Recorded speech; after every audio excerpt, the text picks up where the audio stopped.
वृद्धावस्था के कारण उसका रूप बिगड़ गया, बुद्धि कमजोर हो गई, शरीर रोगी हो गया, अग्नि मंद पड़ गई, पुरुषार्थ और भोजन दोनों कम हो गए, बस घोर चिंता। अब पता ही नहीं चल रहा, सोच निकल गई, पड़ा है उसी गंदगी में। जब वो रो रो के कहता है ऐसा, तो पीटते हैं घर वाले, हमने देखा भी, पीटते हैं, बड़े बड़े हकता है, भरपूर भोजन नहीं देते, भागेगा कौन, फेंकेगा इसका, कैसी दुर्गति होती। इसमें जो शब्द लिखा है, आस्तेव मत्योपन्यस्तम गृहपाल इवाहरन, गृहपाल कहते कुत्ते को, कुत्ते की भांति वो सबके अपमान सहता रहता है और रूखे सूखे टुकड़े खाकर जीवन निर्वाह करता है, फिर भी उसे भगवान की याद नहीं आती।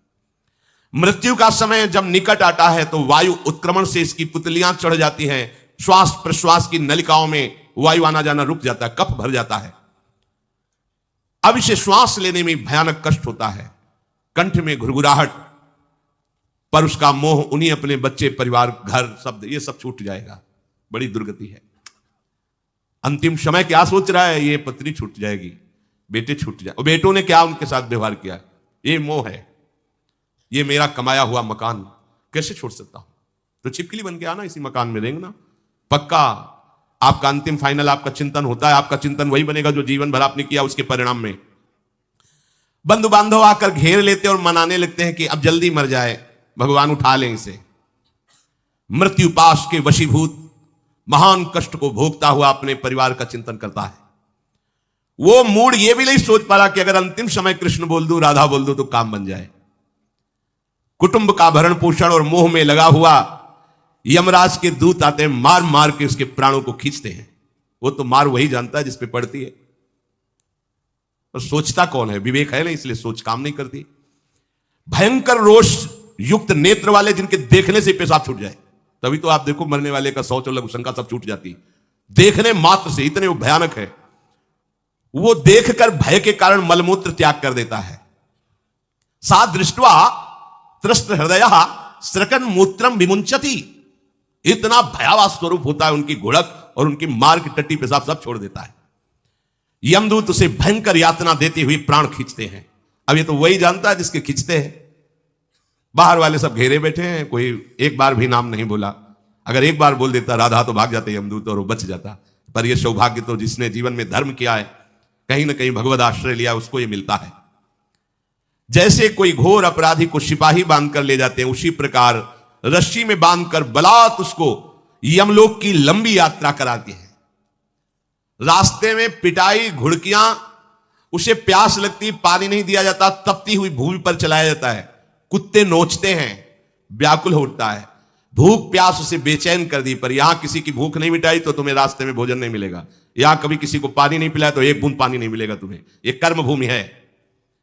दावानल जैसी दहकती हुई भूमि पर उसे चलाया जाता है। तप्त बालुका में मार्ग में जब एक पग भी आगे बढ़ने की सामर्थ्य नहीं होती, मूर्छा जाती है, मार मार के उसे चेतना में लाते हैं यमदूत, फिर घसीटते हैं। महान दुख में अंधेरे मार्ग से अत्यंत क्रूर यमदूत उसे यमपुरी को ले जाते हैं। कितना मार्ग? 99,000 योजन मृत्यु लोक से। ऐसे नहीं कि कोई गप लिखी हुई है, नहीं नहीं। अब जैसे तिहाड़ जेल है, अब जानते ही नहीं तो क्या जानोगे, कहां तिहाड़ जेल, जाओ देखो जाके। आजीवन कारावास, कैसे बड़े कठोर कठोर, जैसा अपराधी वैसा दंड विधान। तो यहां थोड़ी दया है क्योंकि हृदय है, वहां हृदय नहीं है। वहां हृदयहीन शासक तुम्हारे पीछे लगाए जाएंगे, हृदय ही नहीं है, बस एक एक कर्म का हिसाब। जो हमने पढ़ा था पहली बार तो होश उड़ गए थे। जो यहां दूसरे का मांस खाते हैं ना, कोलू में पेरे जाते हैं। कोलू जैसे गन्ना नहीं पेरा जाता, लगा दिया कोलू में पेरे जा रहे। मरना है नहीं, सोचो कितना कष्ट।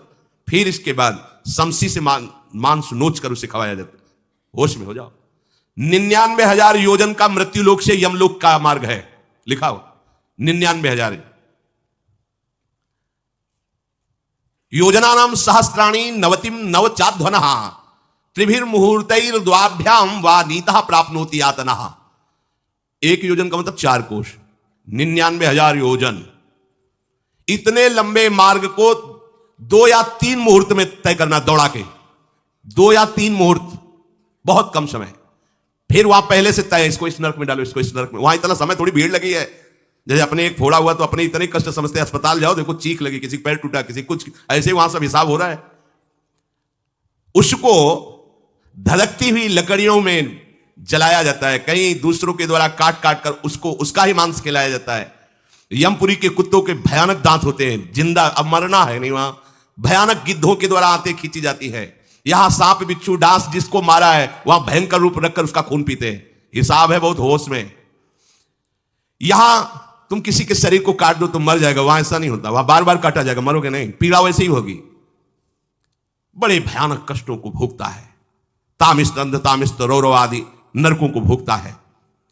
हे माता, भगवान कपिल देव जी कहते हैं, जो पुण्यात्मा लोग होते हैं स्वर्ग आदि में जाकर पुण्य भोगते हैं, लेकिन दोनों को फिर गिरना होता है, क्योंकि वो भगवान का भजन नहीं किए हैं, इसलिए पुण्य भोग कर मृत्यु लोक आते हैं, वो पाप भोग कर नरक से मृत्यु लोक आते हैं।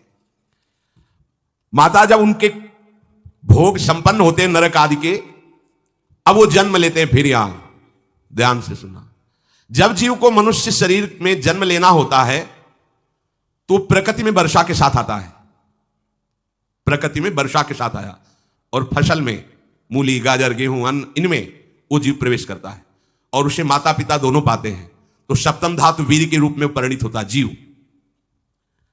वो वीर कण के रूप में माता के उदर में जब प्रवेश करता है तो एक रात्रि में मां का और पिता का दोनों का वो जो वीर मिलता है, उस रज और वीर के मिलने से एक कलल सा बनता है। 5 रात्रि व्यतीत होने के बाद एक बुदबुदा सा बनता है। 10 रात्रि व्यतीत होने के बाद एक बेर की सी आकृति होती है। फिर उसके बाद उसमें धीरे धीरे मांसपेशियां बढ़ने लगती हैं। 1 महीने में उसके सिर निकल आता है, 2 महीने में हाथ पांव अंगों का विभाग होता है, 3रे महीने में नख रोम अस्थि चर्म स्त्री पुरुष के चिन्ह प्रकट हो जाते हैं, 4 महीने में मांसादि 7 धातुएं प्रकट हो जाती है, 5वें महीने में चेतना जागृत हो जाती है। जैसे अपने चेतना, ऐसे 5वें महीने में गर्भस्थ शिशु की चेतना जागृत हो गई। जीव है पर चेतना 5 महीने बाद मां के गर्भ में जागृत। अब उसे भूख लगती है, प्यास लगती है, वहां की तापमयी जलन पीड़ा छोटे छोटे कीड़ों के द्वारा काटना, 6ठे मास में झिल्ली से लपटा हुआ मां की दाहिनी कोख में कीड़े की तरह तड़पता है।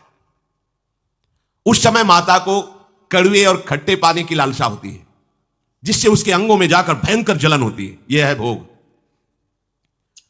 वो कृमि कीड़े की तरह तड़पता है। मलमूत्र के गड्ढे में बीच में झिल्ली में बंधा हुआ वो जीवात्मा सुकुमार तो होता है, वहां के कीड़े उसे नोचते हैं छोटे छोटे, वो तड़पता है। माता प्रसन्न होती कि जब बच्चा हिलता है, बोले है उसकी दुर्गति हो रही, वहां भयंकर कष्ट पा रहा है। ऐसा क्लेश होता है कि क्षण क्षण में बेहोश होता रहता है। माता के खाए हुए कड़वे तीखे गरम नमकीन रूखे खट्टे यही पदार्थ पाने की इच्छा होती है माता, क्योंकि उसको भोग भोगना है। उसके कोमल शरीर में भयानक पीड़ा होती है जब माता ऐसे पदार्थ खाती है। गर्भाशय की झिल्ली में लिपटा हुआ, आंतों और मलमूत्र से घिरा हुआ, सिर पेट की और पीठ और गर्दन एक कुंडलाकार ऐसे कंकण जैसा ऐसी आकृति गर्भस्थ शिशु की होती है। पिंजड़े में बंद पक्षी के समान पराधीन, ना तो वो हिल डुल सकता है ना बोल सकता है, बड़ा असमर्थ दुख को भोग रहा है, चेतना पूरी है। इसी समय भगवान द्रवित होकर उसे ज्ञान देते हैं, गर्भस्थ शिशु को, सबको। जे उसे ज्ञान होता है तो सैकड़ों जन्म के कुकर्मों से याद आते हैं, सैकड़ों जन्म के। ओहो, ये मेरे कर्म का ही फल, मैंने ऐसे कर्म किए इसलिए दुख भोग रहा हूं। बेचैन हो जाता है, कैसे निपट पाऊंगा, सैकड़ों जन्म के कर्म जमा है। अब महान अशांति उसके हृदय में, उस शरीर में भयंकर पीड़ा। कुंडलाकार शरीर है, हिल भी नहीं सकता है, बस कीड़े काटते हैं, बड़ी तड़पन, बड़ी जलन, भूख प्यास की जलन। अब एक और भयानक जलन हुई, उसे स्मरण हो जाता है कई जन्मों के, सैकड़ों जन्मों के पाप कर्मों का। 7वां महीना आरंभ हुआ कि ज्ञान का उन्मेष हो गया। अब प्रसूति वायु उसे चला रही है, तड़पता है वो। सप्त धातु में स्थूल शरीर से बंधा हुआ वो जीव भयभीत होकर के पुकारता है, अगर कोई भगवान है तो एक बार मुझे यहां से निकाल दे। वो विनय करता है भगवान से, कोई अगर भगवान है जिसने मुझे इस बंधन में डाला है, एक बार निकाल दे यहां से, जाके केवल भजन करूंगा। जीव कहता, जंतुरुवाच तस्योपशन्नमवितुम जगदिच्छयात नाना तनोर्भुवि चलच्चरणारविंदम सोहम ब्रजामि शरणम रकुतो भयम में येने दृशी गतिरदर्श सतोनुरूपा। हे प्रभु, मैं बड़ा अधम हूं, ये ज्ञान भगवान की तरफ से गर्भस्थ शिशु को होता है। देखो स्वयं वो इतना कष्ट पा रहा है, फिर जब आप गर्भ हत्या करते हैं तो आपका पाप कितना बड़ा होगा सोचो। सब माताओं से विनय है, संयम से रहो, सावधान रहो। ये हत्या ऐसी नहीं कि तुम्हारे दान पुण्य से क्षमा हो जाएगी। ये जो भ्रूण हत्या है, गर्भ हत्या है, बहुत बड़ा पाप है। आप लोग अज्ञान के कारण इसको ध्यान नहीं देते, इसे खिलवाड़ समझते हो। कितना ज्ञान है। बेटी ही मां है, बेटी ही बहन है, बेटी ही पत्नी बनती है, बेटी ही किसी के जीवन को धारण करने वाली बनती है। और आपने गर्भ में देख लिया बेटी है, तुम स्वयं मां होकर उसका साथ दे रहे हो, उसका नष्ट करने के लिए। हमारी तो बात ही समझ में नहीं आती, क्या बुद्धि भ्रष्ट हो गई। अगर पुरुष का इतना महत्व है तो बेटियां ना हो तो तुम्हारी कौन सी गति होगी, सोचो जरा। जीना मुश्किल हो जाएगा तुम्हारा। तुम पुरुष किस काम के रह जाओगे। तुम्हारा अर्धांग काट दिया जाए तो तुम कैसे होगे। ये स्त्री स्वरूप अर्धांग है। जिस घर में एक मां बहन नहीं है, स्त्री स्वरूप नहीं, स्मशान जैसा वो होता है। ध्यान दीजिए, ये बहुत बड़ी गलती है जो अपनी बेटियों की हत्या करते हैं। और ये वो पाप है जो अक्षम्य अपराध है। स्त्री हत्या करना शास्त्रों में बहुत बड़ा पाप कहा गया है। फिर वो तो बच्चा है, बिल्कुल नहीं। जिनसे हो गया है, श्रीमद् भागवत का सप्ताह मूल संस्कृत से सुनो और भगवान से प्रायश्चित प्रार्थना करो कि हे नाथ, भूल से गलती हो गई, दूसरा कोई उपाय नहीं। ध्यान से समझ लीजिए, तुम्हारे भ्रूण हत्या गर्भ हत्या के पाप को नष्ट करने में एकमात्र श्रीमद् भागवत समर्थ है, दूसरा कोई नहीं। कोई दान पुण्य तीर्थ स्नान तुम्हें क्षमा नहीं कर पाएगा। यह ऐसा महापाप है।